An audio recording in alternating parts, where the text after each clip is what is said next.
संस्कार संस्कृती चॅनलमध्ये आपलं स्वागत आहे। तर या व्हिडिओमध्ये आपण बघणार आहोत कालभैरव महाराजांविषयी माहिती। आपल्याला तर माहितीच आहे की कालभैरव महाराज कोण आहे।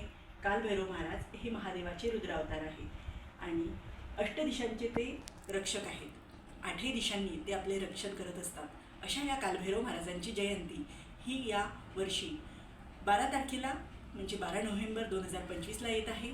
तर या कालभैरव जयंतीला आपण काय काय करायचं आहे ते आपण या व्हिडिओमध्ये बघणार आहोत।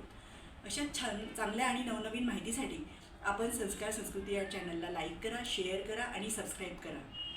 तर कालभैरव रुद्रावतार असून त्यांची जयंती ही जयंतीला आपण त्यांच्या मंदिरात जायचं आहे। त्यांचं मंदिर जर आपल्या घराच्या जवळपास नसेल तर आपण महादेवाच्या मंदिरात सुद्धा जाऊ शकता।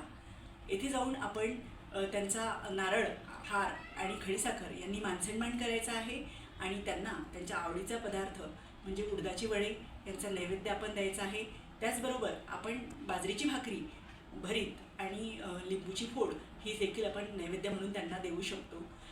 त्याचबरोबर आपण या दिवसापासून जर 11 वेळा कालभैरवाष्टक म्हटलं तर आपल्या घरामध्ये जी नकारात्मकता असते, आपल्या कामामध्ये ज्या अडचणी असतात तर त्या दूर होतात आणि आपल्याला चांगल्या संधी मिळतात आणि हा अनुभव आहे आणि हा अनुभव आपण घेऊन पाहावा आणि कालभैरव जयंतीला आपण ह्या सेवा निश्चितच कराव्या। त्याचबरोबर आपण एक दिवासुद्धा कालभैरव मंदिरमध्ये लावायचा आहे। 4 वातींचा तो दिवा असतो, त्यामध्ये आपण सरसूचं तेल टाकायचं आहे आणि हा दिवा आपण लावायचा आहे। त्याने देखील आपल्याला जे अडलेले कार्य असतात त्यांच्यामध्ये सफलता मिळते। श्री स्वामी समर्थ।